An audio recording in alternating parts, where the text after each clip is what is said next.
Hi guys, it's Tiffany here. You guys are always asking about my skincare and wellness rituals. So today I'm gonna share with you another one, and you guys are gonna think I'm crazy for saying that tea can help your skin and your beauty routine, but it's the truth. So I drink matcha tea about 2 to 3 times a day. I've actually started trying to cut down on my coffee consumption by switching to matcha instead because it's actually better for you. A normal cup of coffee contains about 100 to 200 milligrams of caffeine, depending on which kind of bean you're using and how much you're drinking. Some people call a cup of coffee 8 ounces, and then some of you I know are out there getting those venti drinks from Starbucks that have 200 milligrams of caffeine. Matcha has about 80 milligrams of caffeine per cup. And so I'm gonna show you guys. I use my matcha from Peak. It's made in Los Angeles, I believe. But I just like it because it comes in these individual serving packages so that I can kind of grab one on the go, especially if I'm on my way to the hospital. And so this is hot water from my nifty little water heater. Every good Asian household I know has a water dispenser that dispenses hot water, because my parents, when I was growing up, they refused to drink cold water. And putting ice in water is like blasphemy to my mother. When I take my mother out to eat, she asks the waiter for hot water. And he's like, "Oh, tea?" And she's like, no, hot water. She just drinks hot water.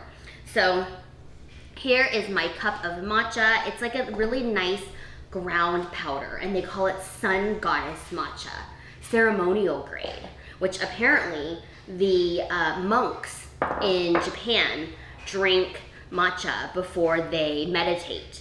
So if it's good enough for the monks in Japan, it's good enough for me. And then I have my whisker, you see? So then that gives it a nice froth. I'm lactose intolerant, so I don't add cream or milk to my matcha, but you can add some if you want. I won't talk about that too much.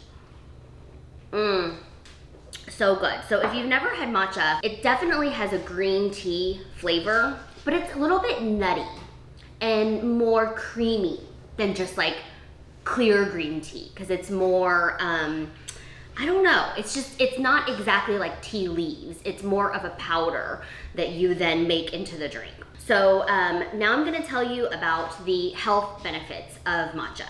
Matcha is one of the substances that has the highest amount of an amino acid called L-theanine. And that amino acid actually contributes to cellular turnover, and it increases the radiance, I would say, of your skin. They've actually done scientific studies to show that compounds containing L-theanine can actually increase your health. So that is very beneficial. And then green tea matcha also contains something called catechin. I don't know if I'm pronouncing that right, but I do know that it is an antioxidant. So there are 20 essential amino acids, and L-theanine is one of them, and matcha is one of the things in the world that contains the highest amount of L-theanine. So what this amino acid is basically something that crosses the blood-brain barrier, and it causes release of feel-good hormones like dopamine, serotonin, and GABA. So that's why when you drink matcha, you get this like euphoria feeling, right? Like it makes you feel so good. Hold on, I need some. Hold on, please stand by. See? Ooh. Also, matcha has been shown. They do a lot of research on matcha. You guys should know that I love research. I love numbers, I love data. So you can't just be like saying something without, research to back up your claims.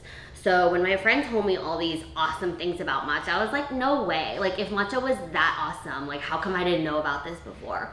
And she was like, I don't know, I guess you didn't do your research.